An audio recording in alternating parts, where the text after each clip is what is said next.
propósito de nuestra reflexión es el de aclarar la llamada universal a la santidad, que significa, de hecho, según la tradición, la llamada universal a la contemplación.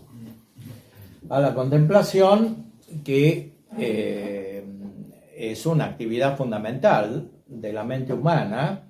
De hecho, los filósofos ya habían aclarado, descubierto que el hombre está hecho para la contemplación. Los grandes filósofos de la antigüedad que reflexionaron antes de la revelación produjeron este progreso del pensamiento, entender que todo en la vida humana está dirigido a la operación máxima de la inteligencia, que es lo que más valoramos. Cada persona humana, de cualquier condición, varón, mujer, adulta, adolescente, valora su inteligencia, la tiene en gran precio, es lo que principalmente custodia, porque percibe que de su inteligencia deriva su dignidad. Por supuesto, está la voluntad, los afectos, toda la parte afectiva es imprescindible en el hombre, pero no se puede desarrollar adecuadamente si no hay un conocimiento, y especialmente si no hay un conocimiento intelectual. Los filósofos descubrieron que el acto principal de la inteligencia es el que se dirige al descubrimiento de la causa de todas las cosas, es decir, de Dios.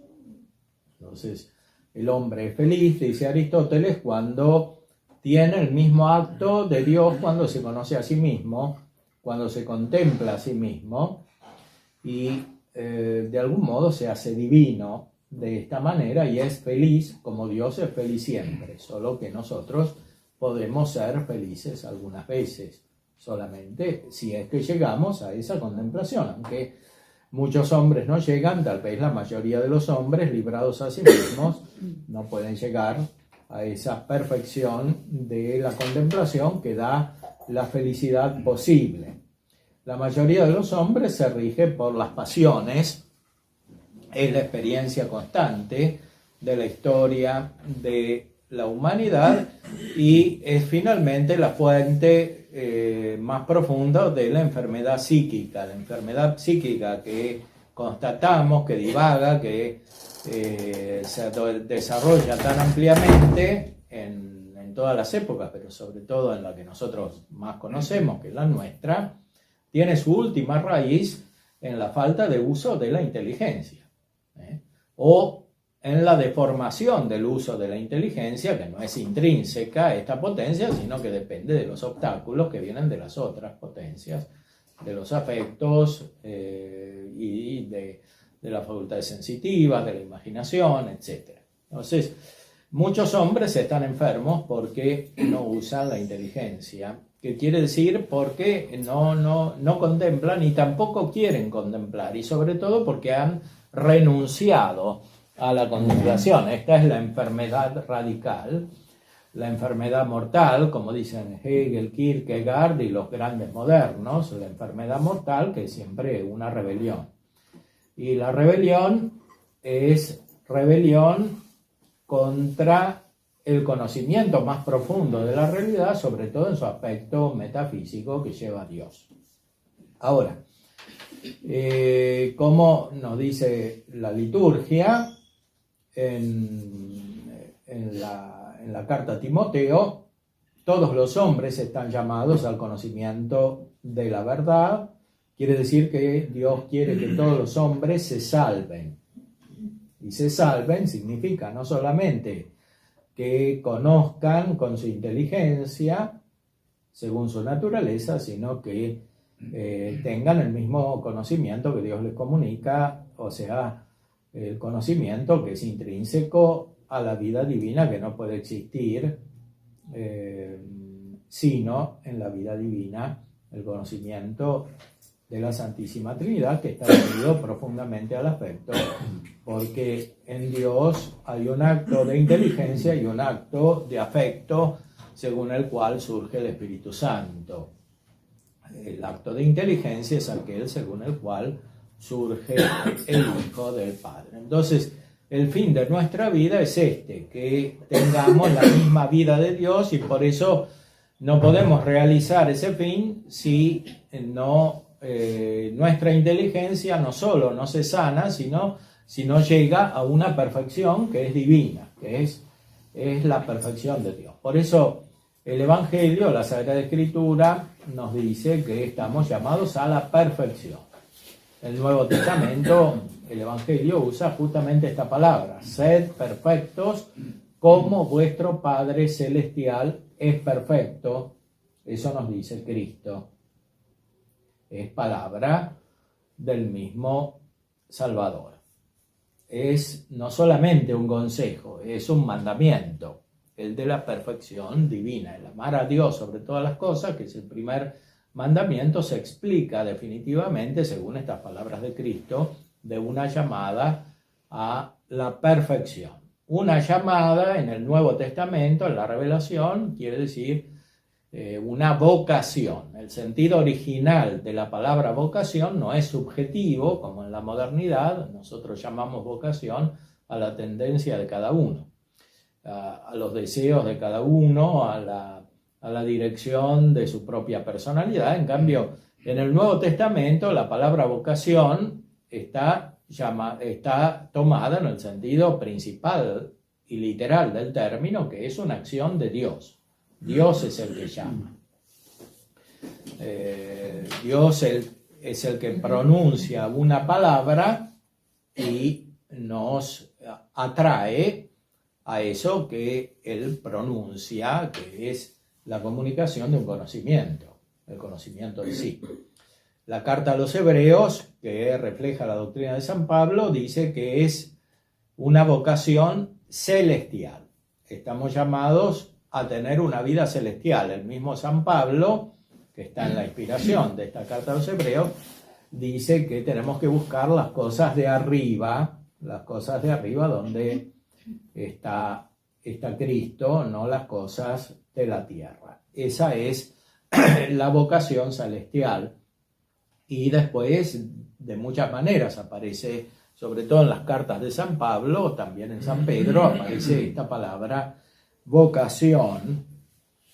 Una vocación que es definitiva, es irrevocable, dice San Pablo en la carta a los Romanos. La vocación de Dios y los dones de Dios son irrevocables. Quiere decir que Dios no se puede arrepentir de esa llamada. Es algo fijo, es algo definitivo. Se aplica inmediatamente a Israel, pero finalmente se aplica a todos los hombres, como dice la carta a Timoteo. Los dones y la vocación de Dios son irrevocables, dice aquí en la carta a los Romanos. En efecto, así como vosotros fuisteis en otro tiempo rebeldes contra Dios, mas al presente habéis conseguido misericordia a causa de su rebeldía, así también ellos al presente se han revelado con ocasión de la misericordia otorgada a vosotros, a fin de que también ellos consigan ahora misericordia. Pues Dios encerró a todos los hombres en la rebeldía para usar con todos ellos misericordia. La misericordia es la vocación a la vida en Cristo, la vocación a la salvación, la vocación a la vida perfecta, la vocación a la vida celestial.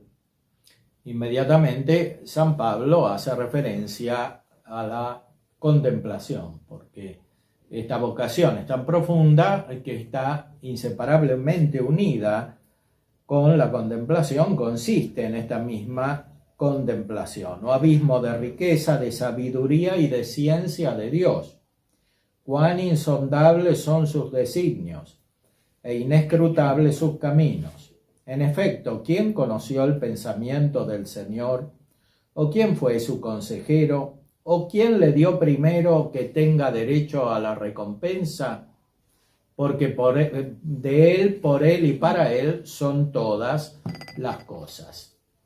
La contemplación finalmente es el inicio y el fin de la salvación, que es la obra de la misericordia de Dios que llega a los hombres que dejan la rebeldía. La rebeldía es oposición, es lo contrario a la salvación y a la misericordia.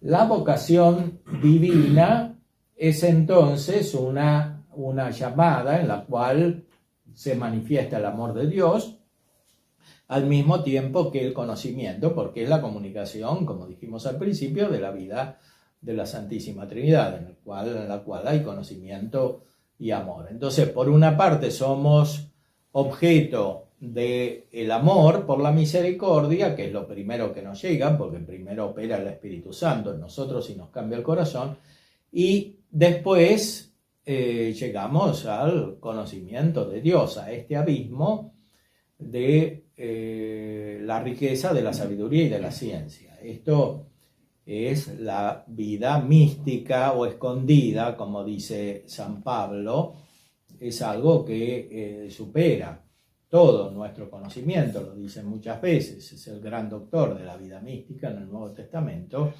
porque nos manifiesta con toda claridad que el fruto de la misericordia de Dios termina en un conocimiento que en esta vida es inagotable, es insondable y no puede terminar. Efectivamente, termina en la vida eterna a la cual estamos todos llamados.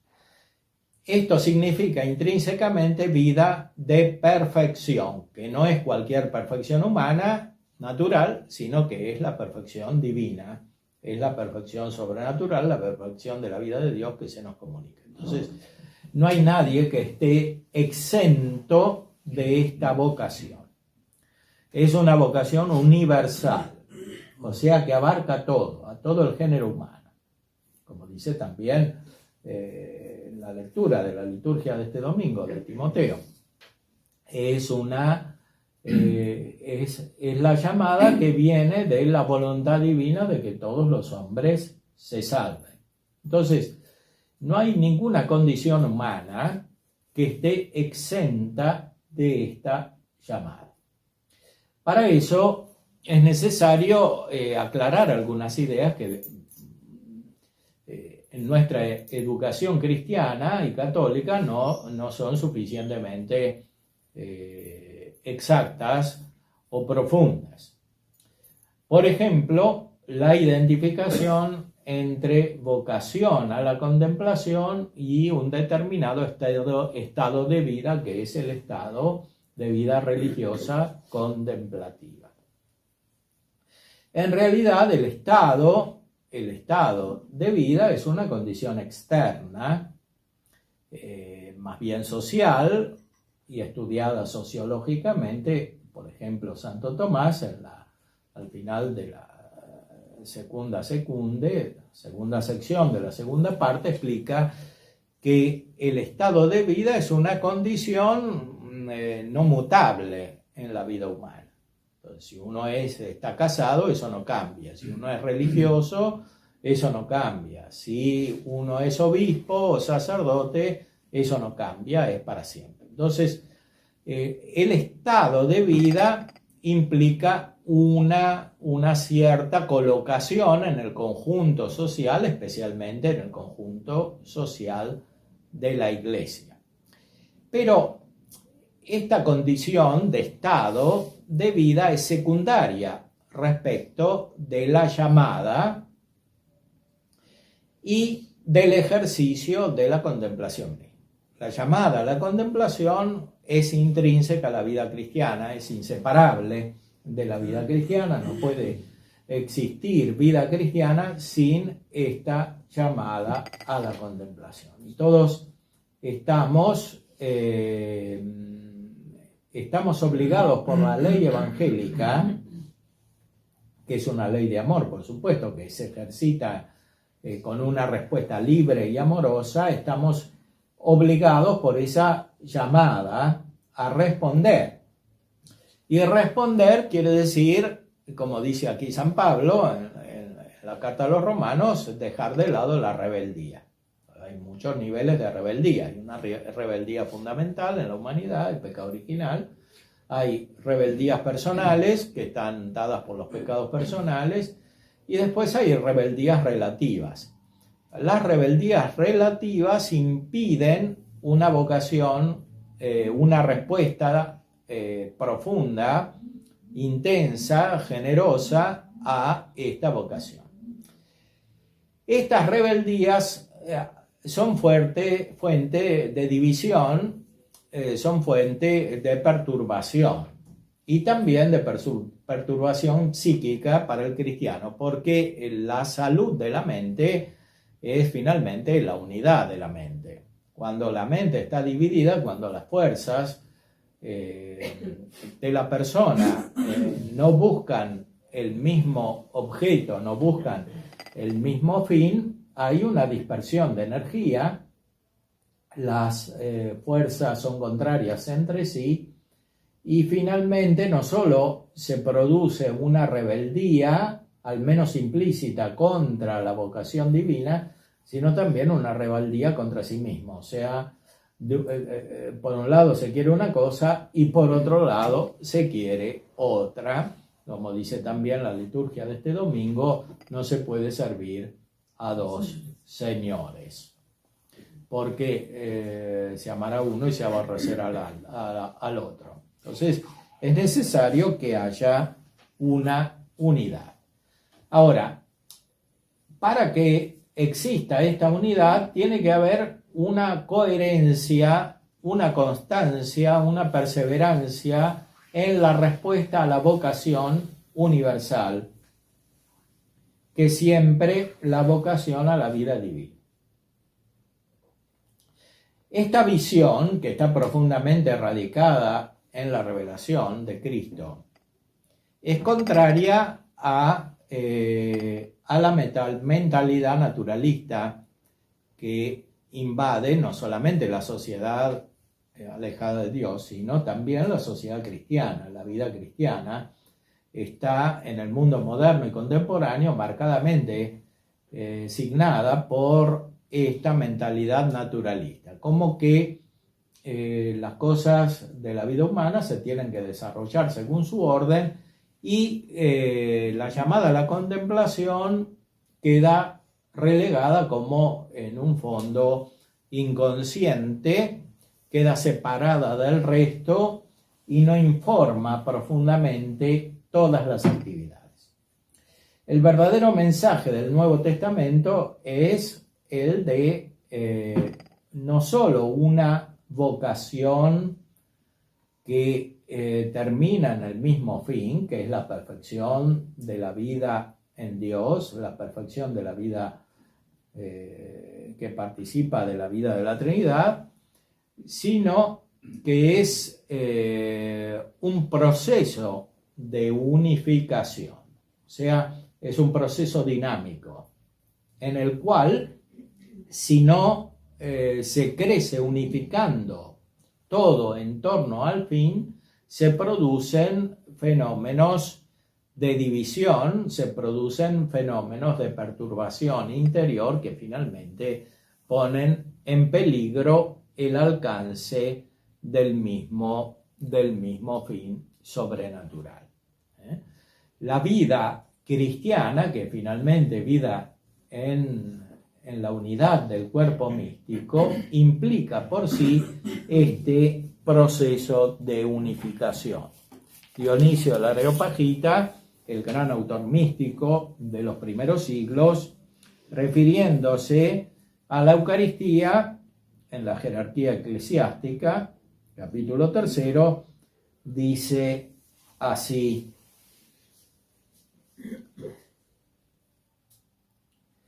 es imposible congregarse en el uno y compartir pacíficamente la unión con él mientras estemos divididos entre nosotros. Esto se refiere al gesto litúrgico en la Eucaristía del saludo o del beso de la paz. Por el contrario, si la contemplación y el conocimiento del uno nos ilumina, podremos unificarnos y lograr verdadera unión con Dios.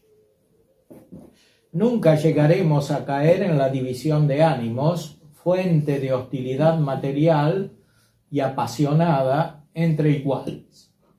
Esta es, a mi parecer, la vida unificante e indivisible que requiere el beso de la paz, uniendo a los semejantes y prohibiendo la unión divina y unificante a los que están enemistados.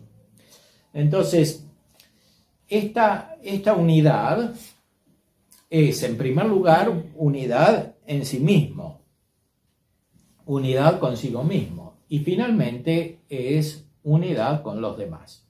Es el significado último de la caridad, que, como dice San Pablo, es el vínculo de la perfección. O sea, cuanto más perfección, más unidad se alcanza progresivamente el fin de este proceso de unificación cuyo motor principal es en este mundo la Eucaristía y por tanto la Iglesia, que es un aspecto de la Eucaristía, porque la Eucaristía es Cristo, pero Cristo no está separado de la Iglesia. Es desde la Eucaristía que se genera la Iglesia, porque Cristo es la cabeza de la Iglesia. Ahora, en primer lugar, eso significa unidad interior en la búsqueda de este fin. De muchas maneras la tradición ha reflexionado acerca de esta llamada a la perfección contra la objeción naturalista que es de todos los tiempos, aunque en nuestra época está teorizada de alguna manera filosóficamente. En todas las épocas la objeción era que es imposible esta contemplación para todos, o sea, que es imposible porque estamos ocupados en 1000 actividades y estas actividades impiden esa unificación, impiden esta búsqueda del fin y finalmente esta participación progresiva a la vida divina, que no es otra cosa que la contemplación de la cual estamos hablando.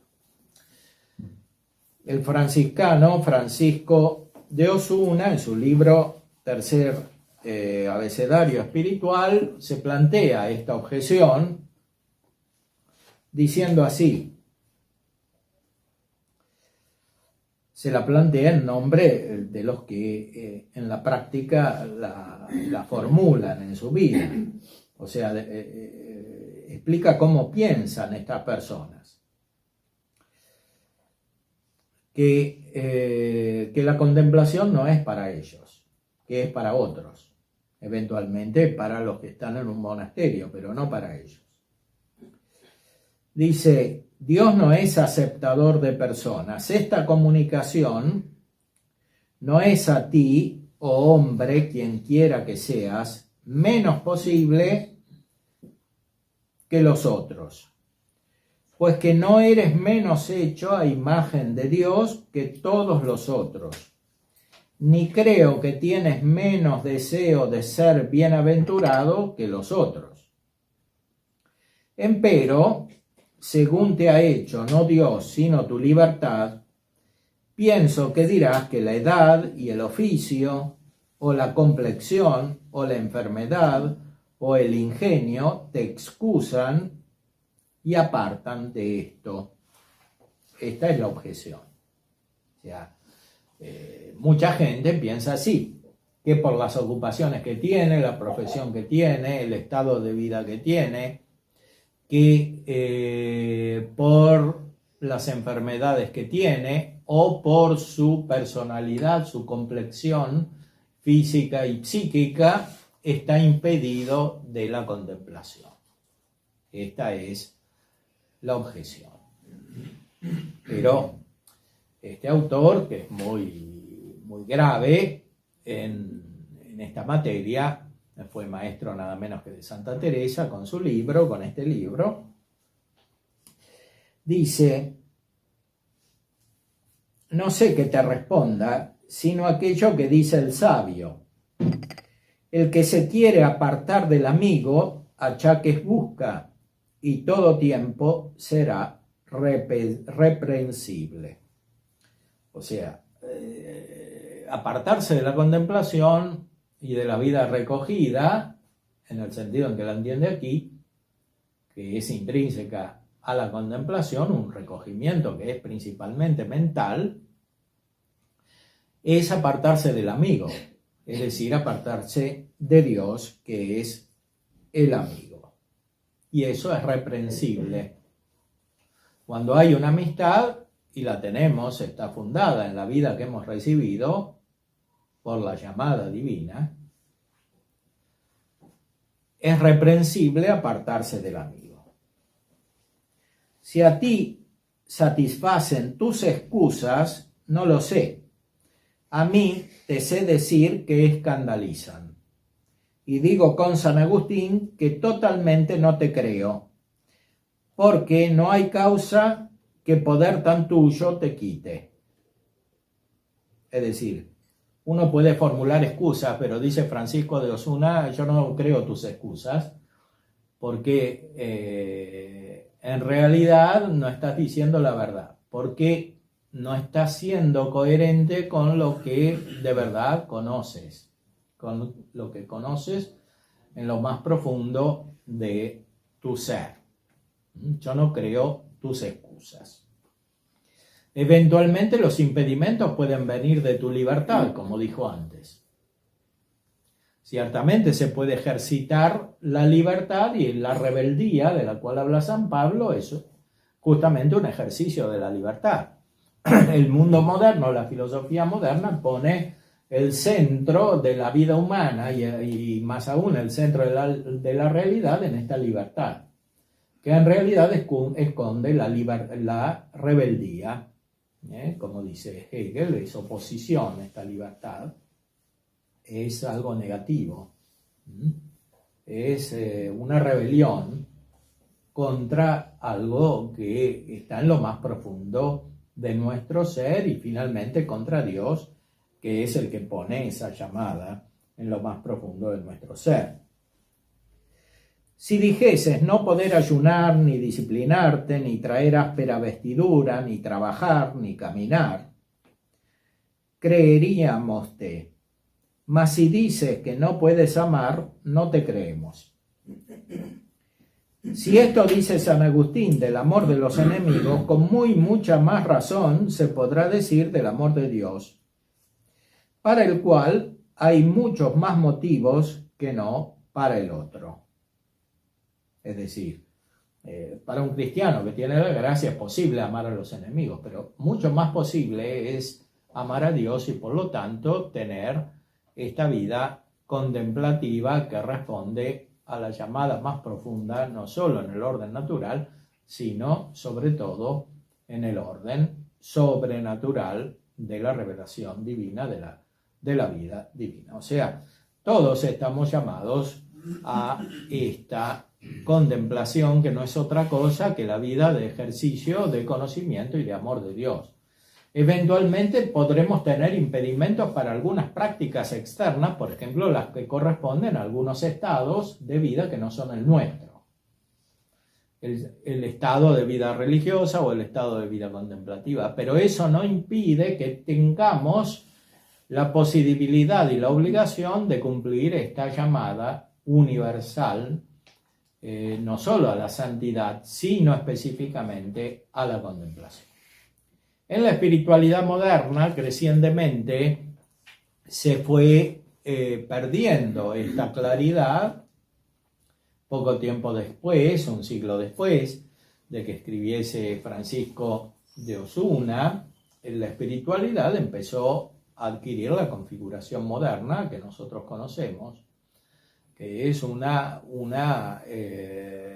configuración según una especialización en distintos aspectos de la vida. Cada uno tiene su profesión, se dedica a eso, y eventualmente completa su actividad natural y su profesión y su estado de vida con una actividad religiosa, con la práctica de los sacramentos, con algunos ejercicios espirituales u oraciones. Esa es la mentalidad moderna, que es absolutamente insuficiente para producir una vida cristiana auténtica, y de hecho observamos los resultados no solo en el mundo moderno descristianizado, que finalmente es fruto de esta mentalidad, sino en la misma vida cristiana que persevera en estos errores que están profundamente radicados en la mentalidad de los cristianos actuales. El padre Juan Arintero es uno de los grandes autores que trata de recuperar esta visión tradicional de la llamada universal a la santidad, no solo a la santidad, sino propiamente a la contemplación.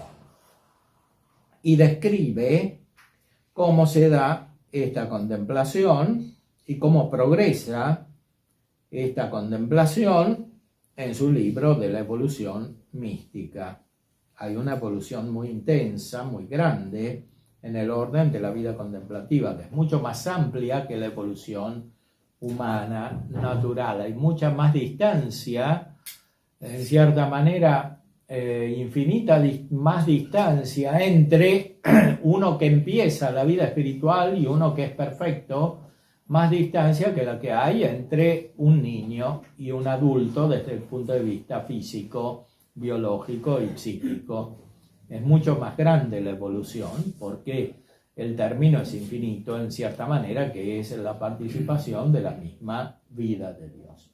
Y por eso es necesario no solo tener conciencia del fin y de la llamada a la perfección, sino también tener conciencia de las etapas que es necesario pasar para llegar a esta perfección. Etapas que son ciertamente un continuo, no es que haya una división intrínseca, es siempre la misma vida divina que se desarrolla, pero desde el punto de vista de la experiencia psíquica del sujeto y de las manifestaciones externas, hay diferencias que estudiaron los grandes autores espirituales, por ejemplo San Juan de la Cruz, siguiendo la tradición más genuina del Nuevo Testamento y de los autores patrísticos y medievales, que distinguían entre tres etapas de la vida espiritual: la de los principiantes, la de los proficientes o que están en progreso, y la de los perfectos. San Juan de la Cruz pone dos etapas de transformación en medio de estas otras etapas más claras y más estables, que son las llamadas noches oscuras simbólicamente, o sea, periodos de crisis, de oscuridad, de transformación entre el sentido y la razón, entre la razón y el conocimiento contemplativo de tipo divino. Es necesario pasar esa profunda transformación que hace que la persona en cierta manera no se reconozca a sí misma. Dice Santa Teresa, como el gusano que se transforma en mariposa, para expresar de alguna manera simbólicamente lo feo que es uno al principio y la belleza que tiene porque participa de la belleza divina al final. Así es intensamente la evolución espiritual, y requiere una profunda transformación y un profundo conocimiento por parte del sujeto, por parte de quien lo guía, de esta evolución espiritual, que progresivamente va abandonando el modo natural de actividad, o sea, la actividad a modo humano, como dice Santo Tomás, para adquirir una actividad a modo divino, como dice el mismo santo, refiriéndose a los dones del Espíritu Santo, de los cuales los que constituyen principalmente la contemplación, además de la fe que está en la base de todo, es el don de entendimiento y el don de sabiduría, por el cual se conocen las cosas divinas por connaturalidad y como experimentándolas, teniendo una experiencia de Dios, que es inseparable del afecto de las cosas divinas. En la modernidad estas dos nociones están profundamente transformadas. No solo transformadas, sino también degradadas. La afectividad se degrada al nivel de la mera pasionalidad. Por ejemplo, Spinoza, filósofo judío, tiene un tratado muy amplio de las pasiones y las entiende en sentido prácticamente materialista. Y así se las entiende crecientemente en la mentalidad que llega hasta nuestros días y especialmente en la psicología, las pasiones como una manifestación del ser integral del hombre reducido a su parte biológica y a lo sumo psíquica, pero entendiendo la psique, el alma, en su función de informar simplemente la realidad corporal. Lo mismo sucede con la noción de experiencia. En la modernidad, la experiencia se reduce cada vez más. La experiencia es simplemente un conocimiento sensitivo, a lo sumo elaborado racionalmente, como conocimiento de las cosas físicas naturales, lo que alcanzan las ciencias naturales. En Kant, experiencia quiere decir esto, en los positivistas y en muchos otros. La modernidad pierde el sentido espiritual de estos términos que en la tradición cristiana significan un conocimiento muy profundo de Dios, un afecto de Dios y una experiencia de Dios que son intrínsecas a la vida contemplativa, a la vida mística de la cual estamos hablando. Entonces, en la adquisición de esa contemplación hay un abandono creciente del modo humano de operar y por consiguiente de los defectos humanos y una adquisición progresiva del modo divino de operar y por tanto de la perfección misma de Dios que reluce en el alma, en la persona y en sus operaciones.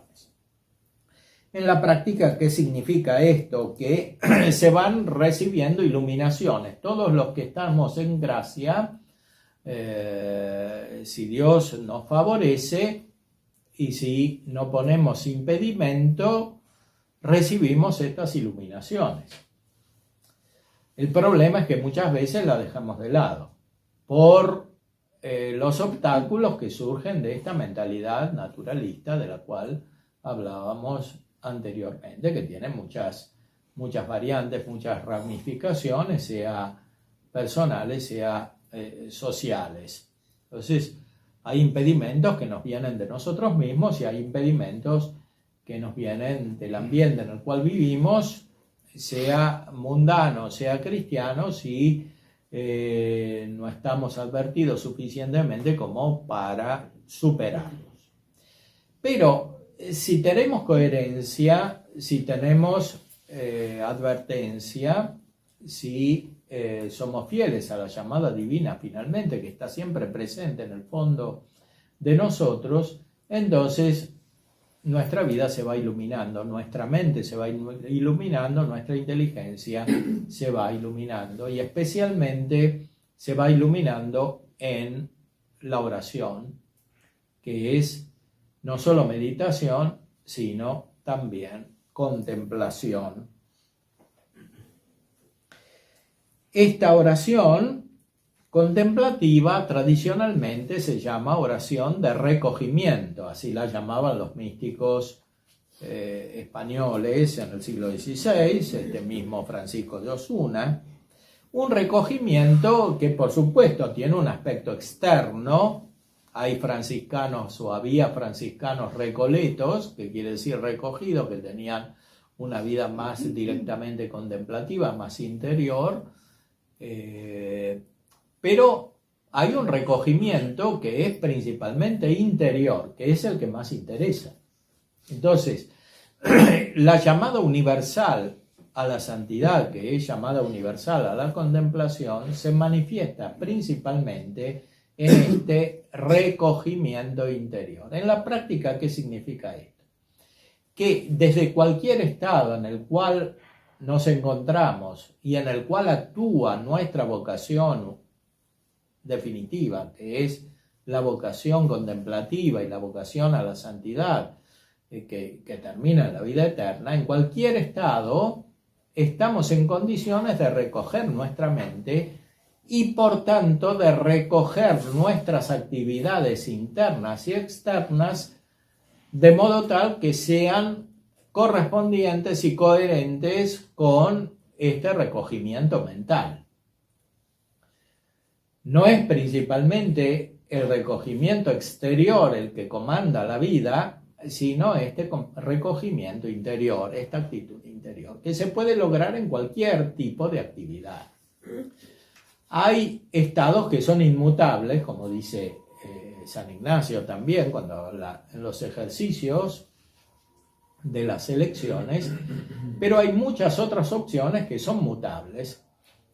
Hay muchos otros actos que efectivamente están dejados a nuestra libertad, como decía Francisco de Osuna, que realmente corresponden a lo que podemos cambiar en ese proceso de unificación de nuestra mente y de toda nuestra vida.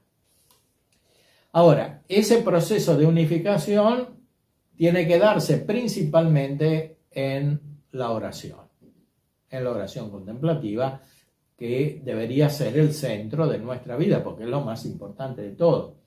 Oración que no está separada de la Eucaristía, sino que en cierta manera es el fin de la Eucaristía, o sea, la unión con Dios, que debe estar presente en todo lo que hacemos, no en algunos momentos de nuestro día o en algunos momentos de nuestra semana o de nuestro año, sino permanentemente. La verdadera vida contemplativa es tener siempre presente a Dios y no esperar algunos momentos específicos de oración, sino estar siempre unido con Dios. Esa es la verdadera llamada. Es la respuesta a lo que dice San Pablo: buscad las cosas de arriba, donde está Dios, no las de la tierra. Esa es la verdadera llamada de todo cristiano, que en todo lo que hagamos miremos lo eterno,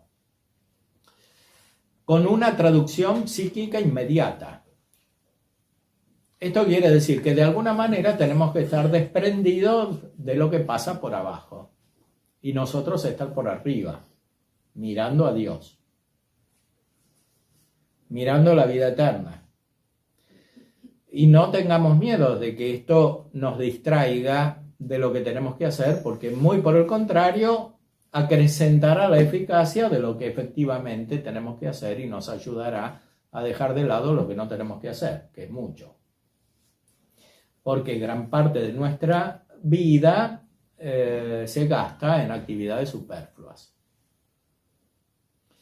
que no solo no nos dan felicidad, no nos dan satisfacción, sino que perturban a la verdadera felicidad y producen angustia, que siempre es fruto de una división interior, de que por un lado hay una búsqueda del fin, una respuesta a la llamada, y por otro lado hay una rebelión más o menos escondida, aunque sea en la pereza, que es una de las principales causas, porque la pereza es muy importante. Hay una pereza física, pero sobre todo hay una pereza de la voluntad, hasta el punto de que el mal mismo en el fondo es pereza, o sea, es voluntariamente coartar la energía del alma en la realización del bien.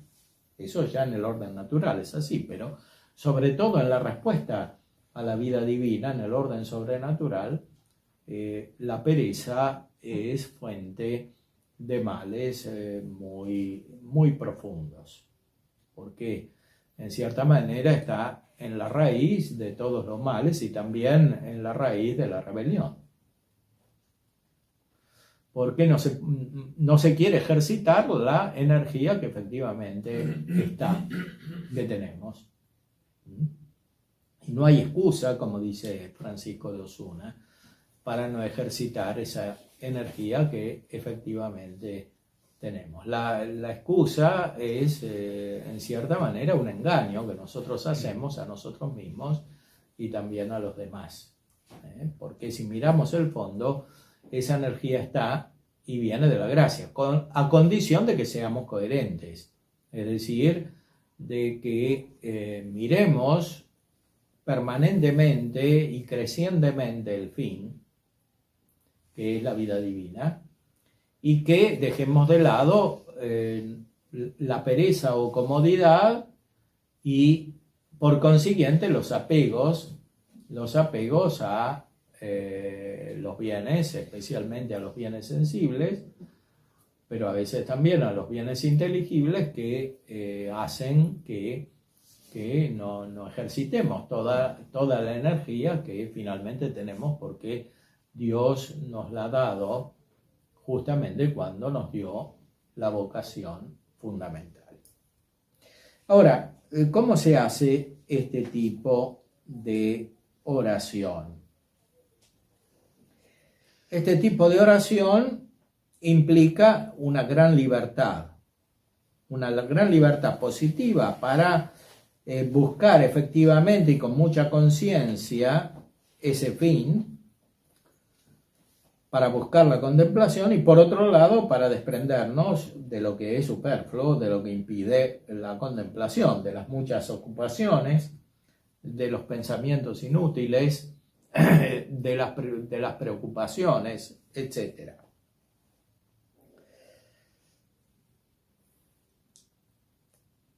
De esta manera recibimos rayos de la luz divina, que pueden ser tenebrosos al principio, como dice Dionisio, rayos de tiniebla, pero que finalmente siempre nos iluminan. Aquellos primeros rayos, dice Arintero, de luz divina, que con un nuevo y no conocido esplendor alumbran y deslumbran, inundan por dentro y por fuera, cautivan y alegran y vivifican e ilustran el entendimiento, recogiéndole aún sin que él lo procure. Suelen durar muy poco, vienen de repente cuanto menos esperan, y a lo mejor en medio de la incomparable alegría desaparecen como por encanto y vuelven a dejar el alma en sus tristes tinieblas. Pero la dejan tan animada, tan cambiada, tan rica y tan llena de vida y energía que a poco que se repitan o se prolonguen estas ilustraciones, producen como una renovación prodigiosa. Si tenemos la gracia, tenemos esta experiencia. El problema es que muchas veces no la sabemos reconocer y no sabemos guiarnos a nosotros mismos, por tanto somos imprudentes y perdemos el dinamismo intrínseco de estas experiencias espirituales que vienen de la luz divina y que no corresponden solo a un tipo de personas o a un tipo de estado de vida o unas circunstancias especiales, sino que son intrínsecos a la vida divina misma y por lo tanto a la vida de la gracia que todos podemos tener por misericordia de Dios, por la llamada que hemos recibido como cristianos. Entonces, esta experiencia interior que nos ilumina, que nos alegra y que disipa las tinieblas, puede prevalecer sobre las experiencias contrarias. Ahora, si no estamos atentos, las experiencias contrarias son como las espinas que ahogan la palabra en el Evangelio. Entonces, finalmente terminan por prevalecer y oscurecer la mente y al final por alejarnos no solo de la oración, sino de la misma búsqueda de la perfección. Por eso es tan importante reconocer estas iluminaciones divinas y custodiarlas, cuidarlas. Y eso es el corazón del recogimiento y de la contemplación. O sea, cuidar este proceso y que se ponga en el centro de nuestra vida, que no se convierta en algo periférico que finalmente desaparece porque prevalecen las otras actividades, las otras preocupaciones, aunque en sí buenas o al menos aparentemente buenas. Así, todos estamos llamados a tener una verdadera vida contemplativa. Arindero cita a Juan Ruysbrochio en castellano, un autor de finales de la Edad Media, de la mística en Holanda, en la actual Holanda. Cuando algún hombre bueno, dado a la vida interior, advertía Ruysbrochio, se recoge interiormente en sí mismo, desocupado, libre y expedito de todas las cosas terrenas, y teniendo el corazón reverentemente manifiesto por la parte superior a la bondad eterna de Dios, aquí se manifiesta ya el cielo oculto, y del semblante de la divina caridad nace o irradia a este corazón patente una luz repentina a manera de relámpago, y en la que la misma luz habla, en la misma luz habla el Espíritu del Señor a este corazón amante, y le dice así: yo soy tuyo, hombre, y tú eres mío, yo habito en ti, tú vives en mí. En este encuentro, pues, de luz y contacto ocupa cuerpo y alma, en este corazón elevado, tan grande alegría y gusto casto, que no sabe el hombre lo que le sucede o cómo puede durar. Y esto se llama júbilo, que nadie puede explicarlo con palabras, y ninguno sino el experimentado lo conoce. Óbrase esto en el corazón que ama a Dios de un modo patente solamente a su majestad y encubierto a todas las criaturas. Y de aquí nace la alegría o júbilo, que es cordial amor y llama ardiente de devoción, con alabanza y acción de gracias, y con perpetua reverencia y veneración a Dios. Y en esto consiste el primer modo e ínfimo de la vida contemplativa en que Dios se manifiesta. Esto es posible a todos si se apartan los obstáculos. No es todavía la perfección de la vida espiritual, pero sí es el principio. Si no tenemos ni siquiera este principio, ponemos toda nuestra vida espiritual en riesgo. Y es lo que pasa en el mundo moderno con la vida cristiana, que está en condiciones de degradación. El Arintero dice que en cierta manera la vida cristiana moderna, y hablaba de cuando la vida cristiana era más seria que ahora, es en cierta manera monstruosa porque es falta de unificación. O sea que por un lado están los misterios, los sacramentos, que tienen un significado excelso, sublime y divino, y por otro lado está un modo de vida rastrero, terrenal, bajo y apocado, o ratero, como dice San Juan de la Cruz, o sea, un modo de vida cristiana que sirve para arrastrarse por el suelo, pero no para volar, porque todos estamos llamados a esta a esta vida que finalmente recibe el vuelo del Espíritu Santo. Aquí Ruysbrock hace referencia a esta llama que se va encendiendo, pero finalmente la llama que aparece es el Espíritu Santo mismo, como dice San Juan de la Cruz en su obra máxima, que es la llama de amor viva. La llama de amor viva que tiernamente hiere del alma en el más profundo centro es el Espíritu Santo. El Espíritu Santo que finalmente anima las operaciones del alma misma, es el alma del alma que la hace operar. Entonces, todos los cristianos estamos llamados a esta condición. Y cuando en el mundo moderno los autores espirituales hacen referencia a esta vocación, por ejemplo San Francisco de Sales, tienen muy presente que esto se adapta a todos los estados de vida, y lo mismo hace el Concilio Vaticano II cuando expresa esa doctrina tan importante que finalmente está inspirada por esta renovación de la vida mística, por ejemplo la del Padre Arintero en el siglo XX, cuando expresa que todos estamos llamados a la santidad. No solamente los religiosos y los obispos y los sacerdotes, sino todos, los laicos, todos, estamos llamados a la misma santidad.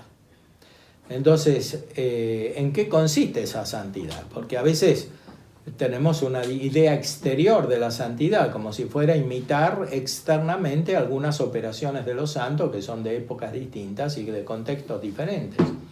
En cambio, esa santidad tiene una esencia, que es esta que estamos describiendo, que es la misma para todos. Aunque después necesariamente producirá frutos y actividades diferentes según la condición, la época, el estado de vida de cada uno, sin embargo, en su esencia es la misma santidad, y el corazón de esa santidad no es otra cosa que esta contemplación de la cual venimos hablando. Es decir, esta participación de la vida divina que es un anticipo de la vida eterna. Entonces, la verdadera vida cristiana es siempre vida contemplativa y es respuesta a la llamada o vocación a la contemplación, y finalmente consiste en este rayo de luz que aparece y que da alegría, como dice aquí Arintero citando a Ruysbrock. Entonces es fundamental custodiar esta experiencia y no perderla, no ponerla en riesgo por la división mental, por las ocupaciones y también por las malas ideas o incluso por la ignorancia. Por eso es tan importante la formación espiritual, sea desde el punto de vista teórico, sea desde el punto de vista práctico, especialmente con la ayuda de un padre espiritual, como dicen todos los autores, porque la relación con el padre espiritual es parte de esta vida contemplativa, porque finalmente es una expresión de la relación entre el Padre y el Hijo que existe en la eternidad. Entonces, si vamos a vivir la vida de la eternidad, de la Trinidad, esa vida de la Trinidad comienza aquí, y comienza en nuestras operaciones interiores, que tienen también una traducción externa, pero finalmente tiene un significado interior. Es siempre relación entre el Padre, el Hijo y el Espíritu Santo. Eso es finalmente la vida contemplativa, y toda nuestra vida tiene que estar centrada en estas relaciones divinas.